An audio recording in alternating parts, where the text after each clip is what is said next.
வணக்கம். எத்தனை ஆண்டுகள் கடந்தாலும் கல்விக்கு கண் கொடுத்தவர் காமராஜர் என்று இந்த தமிழகம் போற்றுகிறது. காரணம், எண்ணற்ற முதல்வர்கள் தமிழ்நாட்டில் வந்த போதிலும் கல்வி என்றால் நம் மனதில் தோன்றுவது ஐயா காமராஜர் தான். ஏன் அதற்கு அப்புறம் அதுபோல முதல்வர்கள் உருவாகவில்லை. உருவாக வேண்டும் என்றால் அது நாம் தமிழர் கட்சியில் மட்டுமே சாத்தியம். ஏனென்றால் இன்றைய தமிழக அரசு என்ன சொல்லுது? முதல்வர் இன்னைக்கு காலையில சுட சுட செய்தி, உங்களுடன் ஸ்டாலின், உங்களுடன் முதல்வர், ஆக உங்கள் இல்லம் தேடி நாங்கள் வந்து கொண்டிருக்கிறோம். காரணம், 6 மாத காலம் கழித்து உங்கள் இல்லம் தேடி வாக்கு சேகரிக்க வரணும். 6 மாசம் கழிச்சு வந்தா 5 ஆண்டுக்கு முன்னாடி வந்தீங்களே, இப்ப 5 வருஷம் கழிச்சு தான் வந்திருக்கீங்கன்னு எவனா கேட்காத, காதுல கேட்காத வார்த்தையை எவனா திட்டிடுவானோ பயம். யாருக்கு? இந்த திமுக அரசுக்கு. ஏன் 4 ஆண்டு காலமாக எங்க ஸ்டாலின் இருந்தாரு? பேர பசங்களோட இருந்தாரு, அவரோட குழந்தைங்களோடையும் மகன்களோட இருந்தாரு. இப்ப தேர்தல் வந்தனோட உங்களுடன் ஸ்டாலின். ஏன் 4 ஆண்டு காலம் எங்க போயிருந்தீங்க? எங்களுடன் ஏன் இல்லை? எங்களுக்காக வந்த முதல்வர் ஏன் 4 ஆண்டு காலமாக எங்களுக்கு இல்லை என்பது எனது கேள்வி. நீங்க புரிஞ்சுக்கணும். இன்னைக்கு வந்து என்ன சொல்றாங்க?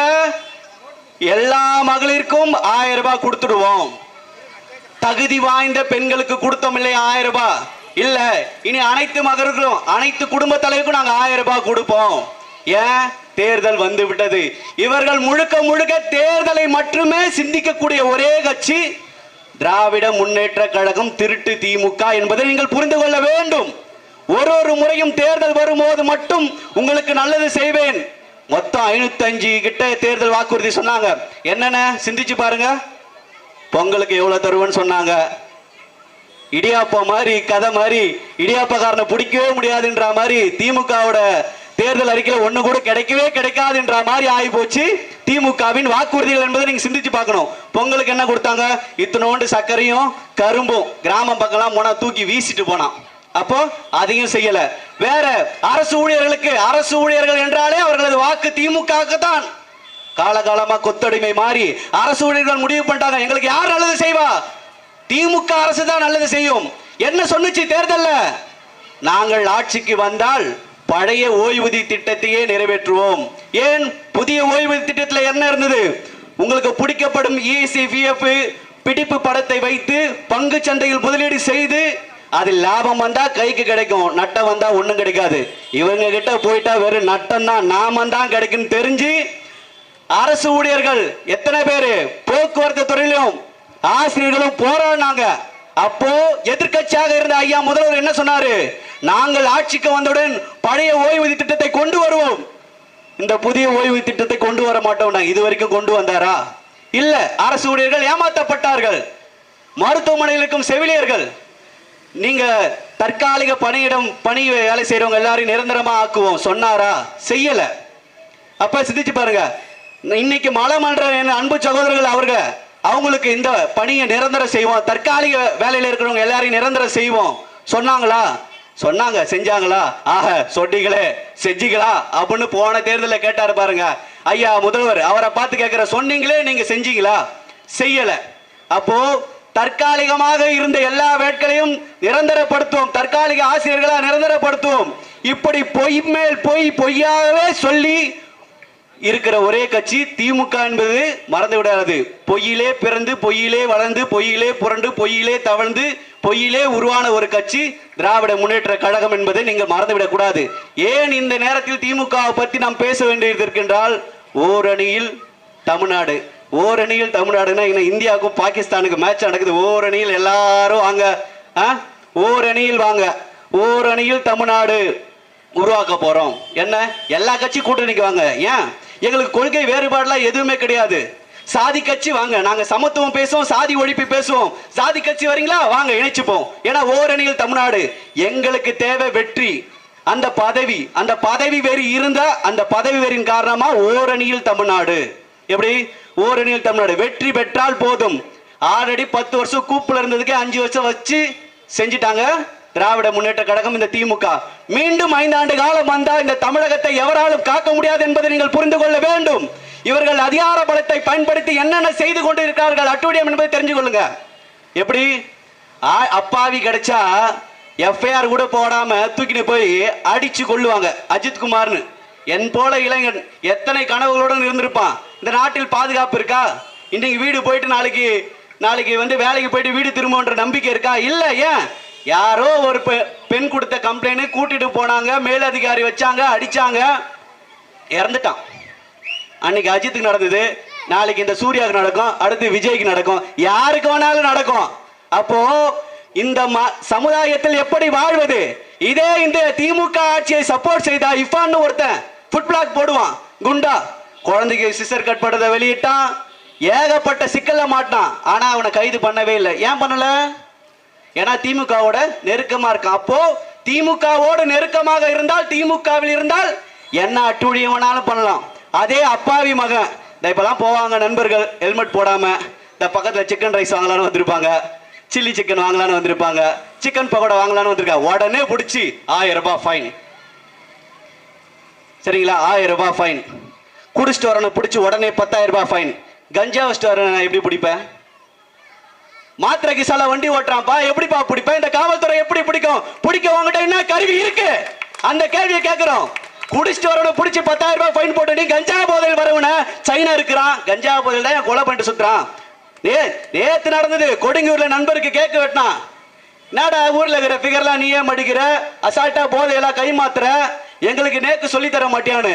அதெல்லாம் வேற கதை தெரியல, சொல்ல மாட்டானா. நைட்டா ஃப்ரெண்டுங்களே சேர்ந்து அறுத்து போட்டானுங்க. ஏன்? கஞ்சா போதை. அப்போ இந்த கஞ்சா ஆறா ஓடுது. உங்கள் வீட்டு பிள்ளைகள், உங்கள் தலைமுறை பிள்ளைகள் உங்கள் கண்ணு முன்னாடியே நாசமாகி போய் கொண்டிருக்கிறார்கள்.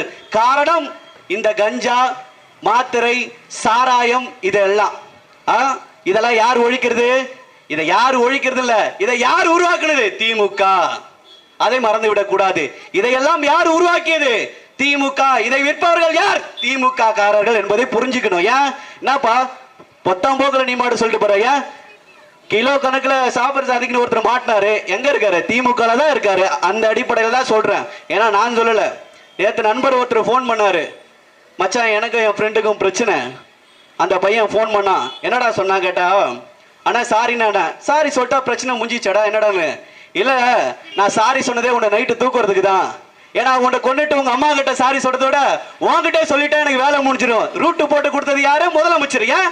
இவர் அடிச்சு இந்த அரசு கொலை பண்ணிடும். கேட்டா சாரி அப்படின்னு சொல்லும். அப்ப என்ன சொல்றான்? ஏன்னா உங்களை கொண்டுட்டு உங்க அம்மா கிட்ட சாரி சொன்னா உங்களுக்கு தெரியுமா தெரியாதா எனக்கு தெரியல, அதனால உங்ககிட்ட முன்னாடி சாரி சொல்லிட்டு நைட்டு ஸ்கெட்ச் போட்டு தூக்கிறேன் நான். அப்போ வழக்காடு மன்றங்கள் எதற்கு? காவல் நிலையங்கள் எதற்கு? சிந்திச்சு பாருங்க. வழக்காடு மன்றங்கள் எதற்கு? காவல் நிலையங்கள் எதற்கு? காவலர்கள் எதற்கு? வழக்கறிஞர்கள் நாங்க எதற்கு? நீதியை பெற்று தா என்று கேட்டால், அம்மா நடக்கக்கூடாது நடந்துச்சு. என்ன ஆடு மாடு ஏதாவது பிளைட்ல நடந்துச்சா? நடக்கக்கூடாது நடக்கிறதுக்கு. நீதி கேட்டால் நீதி வேண்டும். அதை விட்டு 3 சிண்டு நிலம் தரேன். ஒரு சிண்டு என்ன ரேட்டு? நீ கொடுத்த ஏரியால 2000 ரூபாய் வருமா? எப்படி? 3 சிண்டு 6000 ரூபாய் வரும். கொடுத்த வேலை ஆவின் பாலகத்திலையா, அதுவும் எங்கயா 80 கிலோமீட்டர் தள்ளியா, அதுவும் கான்ட்ராக்ட்லயா.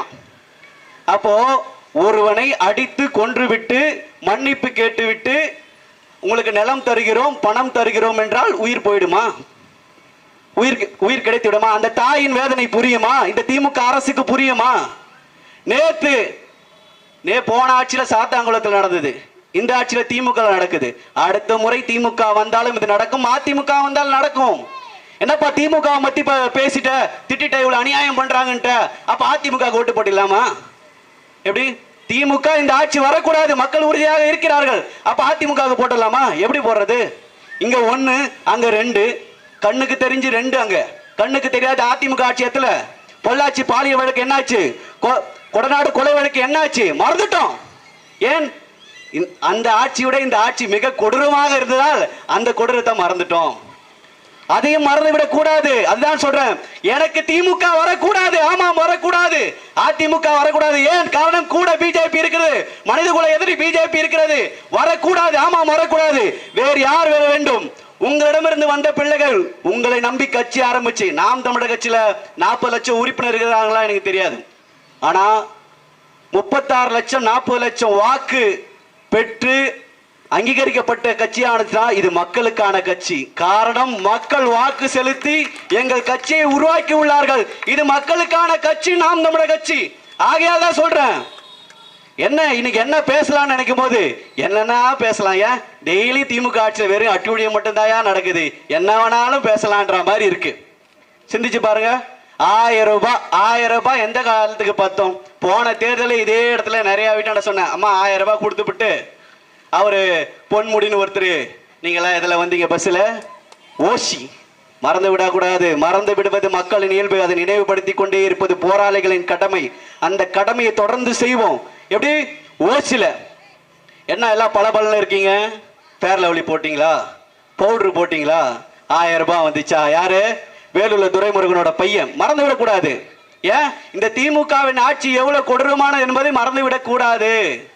அதனால 10 ஆண்டு எப்படி கூப்பிட உட்கார்ந்தாங்களோ அதே மாதிரி இன்னும் 10 ஆண்டு இல்ல, இதுடன் திமுக என்கிற வரலாறை நாம் தமிழர் கட்சி தொடக்க தெரிந்ததாக மாற்றணும் என்பதை நீங்க புரிஞ்சுக்கணும்.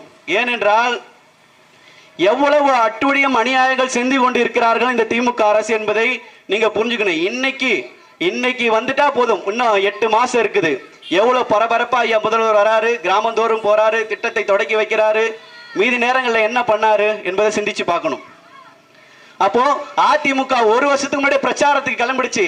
இத்தனை நாளா நடந்த மக்கள் பிரச்சனைல ஒரு ஆளுங்கட்சியை எதிர்த்து எதிர்கட்சியாக இருந்த அதிமுக என்ன செய்தது? கட்சியை காப்பாத்துறதே வேலையா இருந்துச்சு. புரியுதுங்களா? கட்சியை காப்பாத்துறதே வேலையா இருந்தது.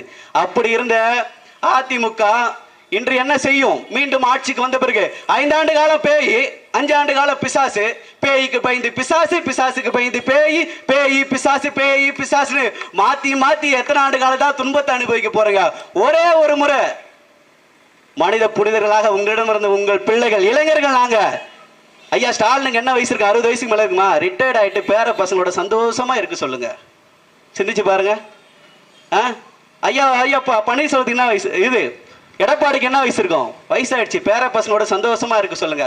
உங்களுக்காக உழைக்க நாம் தமிழர் கட்சி ஒவ்வொரு இளைஞனும் துடிப்புடன் வந்திருக்கிறான். ரசிகனா வரல, தற்கூரித்தனமா வரல, மரத்து மேல எகிரல, சரிங்களா? பேரிகார்ட உடைக்கல, சேர உடைக்கல. கூட்டம் போட்டா கொள்கையை பேசுவோம், மக்களிடம் இருக்க பிரச்சனையை பேசுவோம், பிரச்சனைக்கான தீர்வை சொல்லுவோம். எல்லாமும் எங்க கிட்ட இருக்கு.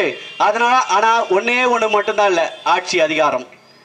ஆனால் அம்பேத்கர் சொல்லதான், அனைத்து விதமான துன்பங்களுக்கும் ஆட்சி அதிகாரம் ஒன்று மட்டுமே. அதிகாரம் மிக வலிமையானது, அதை அடைந்து விட்டால் அனைத்தும் எளிமையானது. நன்றி, வணக்கம். நாம் தமிழர்.